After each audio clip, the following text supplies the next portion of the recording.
वो तो एक सेकंड ही मुझे बात खत्म करना।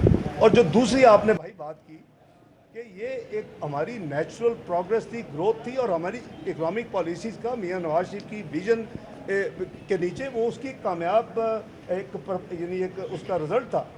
तो आप हमें टाइम दें, ये सारी चीज़ें इंटर रिलेटेड है। आपने इंटरेस्ट रेट की बात की है, मैंने अभी आपको बताया कि जब आपका रुपया गिरेगा, इम्पोर्टेड इन्फ्लेशन है इस वक्त मेरे नज़दीक, एक बल्क जो है महंगाई का उसमें इंपोर्ट की वजह से है।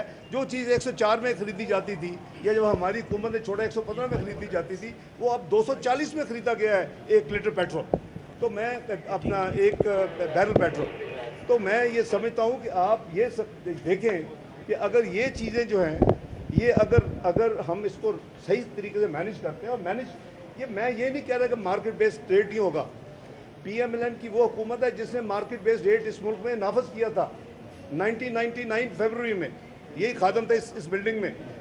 मुआशी धमाकों के बाद इकॉनमी को स्टेबल कर लिया, हम बिल्कुल ठीक हो गए, दोबारा स्टेबल हो गए। उस वक्त हमने ये किया था। तो मैं मार्केट इकॉनमी में बिलीव करते हैं, हम वही होगा। लेकिन किसी को पाकिस्तान की करेंसी से खेलने की इजाज़त नहीं होगी। किसी स्पेकुलेटर को, किसी हुंडी वाले को, किसी उनको ये नहीं समझ आती कि जब 1 रुपया बढ़ाते हैं तो पाकिस्तान के ऊपर 110 अरब का कर्जा बढ़ जाता है। तो इंशाअल्लाह हर चीज़ को टैकल करेंगे, माजी में किया इंशाअल्लाह। देखिए, कौम को तो अल्लाह ताला ने ऑलरेडी अल्हम्दुलिल्लाह पहले 2 दिन में पैगाम दे दिया है। आपका रुपया बेहतर होना शुरू हो गया है, उसकी कदर बेहतर हुई है। इस एक कदर की वजह से आपके 1200-1300 अरब रुपए कर्जों में कमी हो गई है। तो लोग कह रहे हैं जो डॉलर है वो सरकार से डरता है। ये अल्लाह ताला का करम है।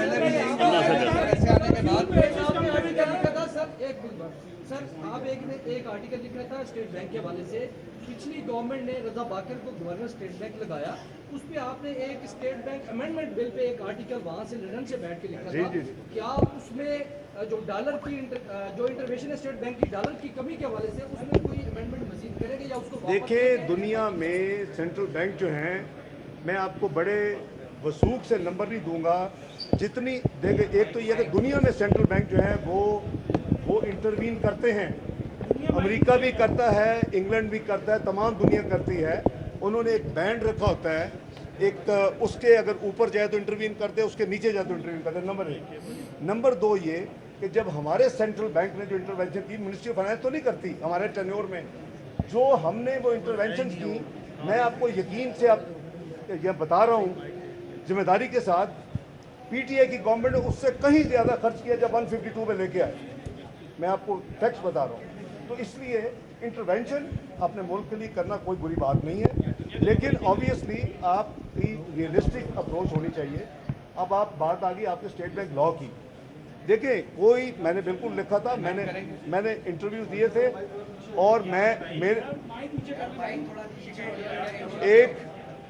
एक मेरे आर्टिकल और इंटरव्यू के बाद हुकूमत ने खुद कई चेंजेस की। अगर आप देखें, इनका जो पहला ड्राफ्ट था वो पीटीआई की हुकूमत ने वो नहीं डाला, फिर उसको अमेंड किया। तो मैं समझता हूँ कि मैंने कौमी फर्ज अदा कर दिया इंग्लैंड में भी बैठ के, और कुछ चीज़ें हैं जो मैं समझता हूँ कि वो गैर मुनासिब है, वो इंशाल्लाह उसको भी जब वक्त सही होगा उसको भी ठीक करेंगे।